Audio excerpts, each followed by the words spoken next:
Senator Graham, welcome back to Fox News Sunday. Happy anniversary. Thank you. Thank you. What are the chances that we are going to see a compromise on police reform before May 25th, the first anniversary of George Floyd's murder? And how far are you and other Republicans prepared to go on lifting the immunity for police officers and lowering the standard for prosecutions? Well, number one, we'd have police reform in the last Congress, but Chuck Schumer and Kamala Harris made a conscious effort to block bringing up Tim Scott's reform bill. They filibustered Tim Scott's bill because they didn't want Tim Scott and President Trump to get credit for it. There's no reason we shouldn't have done it last time. We'll try again. Qualified immunity is a very big deal. If you want to destroy policing in America, make sure that every cop can be sued when they leave the house. So there's a way to find qualified immunity reform. Take the cop out of it. My idea, along with Senator Scott, is you can't sue the police officer. You sue the department if there's an allegation of civil rights abuse or constitutional right abuse. We can solve that problem. We can solve the issues if there's will to get there, and I think there's will to get there on part of both parties now. So you think there's a pretty good chance by May 25th you'll have a deal? Yeah, qualified immunity. Yeah, I hope so. Tim is the leader on this. His package is bipartisan. Qualified immunity is a problem. I've been working with Senator Whitehouse. It's a pretty simple solution. Don't sue the police officer, sue the police department so the cop doesn't have to worry about losing his house and his entire, car and everything else that comes with being a police officer. Senator, after Derek Chauvin was convicted of murder this week, President Biden said this. Take a look. It was a murder in the full light of day, and it ripped the blinders off for the whole world to see. And this takes acknowledging and confronting head-on systemic racism. Senator, is there systemic racism in this country in policing and in other institutions? No, not in my opinion. We just elected a two-term African-American president. The vice president is of African-American Indian descent.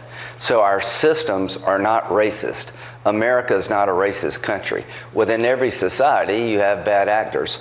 The Chauvin trial was a just result. What's happening in Ohio, where the police officer had to use deadly force to prevent a young girl from being stabbed to death, is a different situation in my view. So this attack on police and policing, reform the police, yes, call them all racist, no.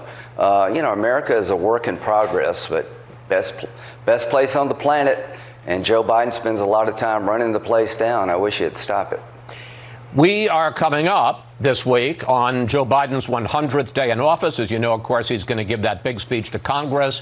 You have said this week that you believe that Biden's campaign was a fraud on the country because of how differently he is governing. But during the campaign, Senator, he did talk about big changes in infrastructure and racial inequality and a number of other issues. So why is it a fraud?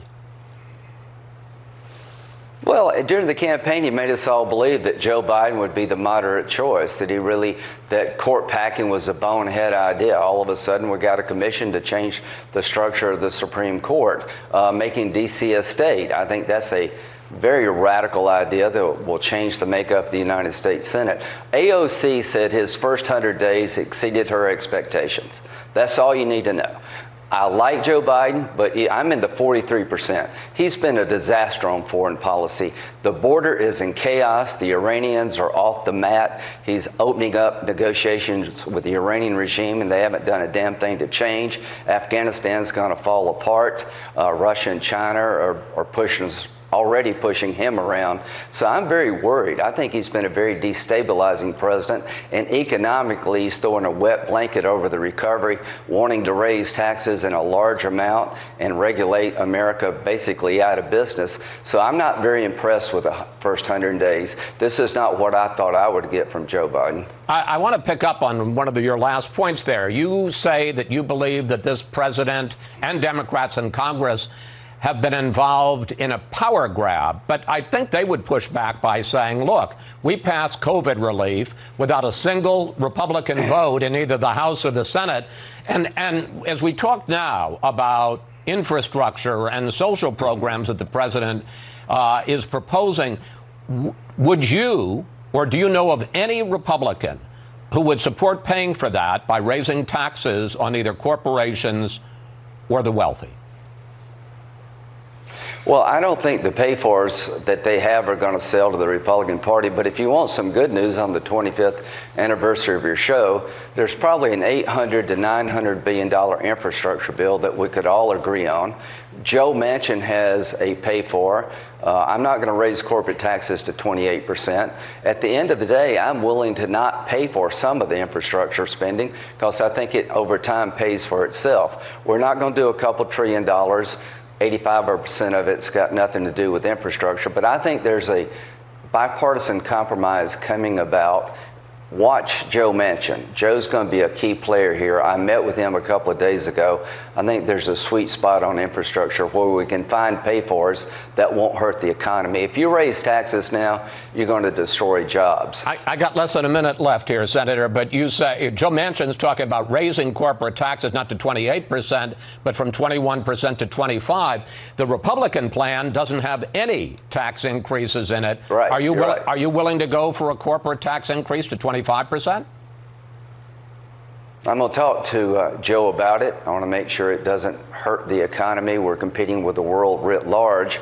A lot of the money we spent for COVID had nothing to do with COVID that is unspent. We can direct some of that to infrastructure. This $1.9 trillion package you talked about didn't get one Republican vote because it was just unrelated to COVID, most of it, and 6 bills were passed bipartisan before Biden came in. So there's a willingness to be bipartisan on COVID, but it's got to be related to COVID. So yes, there's a deal to be done on infrastructure, I think. Senator Graham, thank you. Thanks for your time. Always good to speak with you. You've been a good friend of this show. Thank you, sir.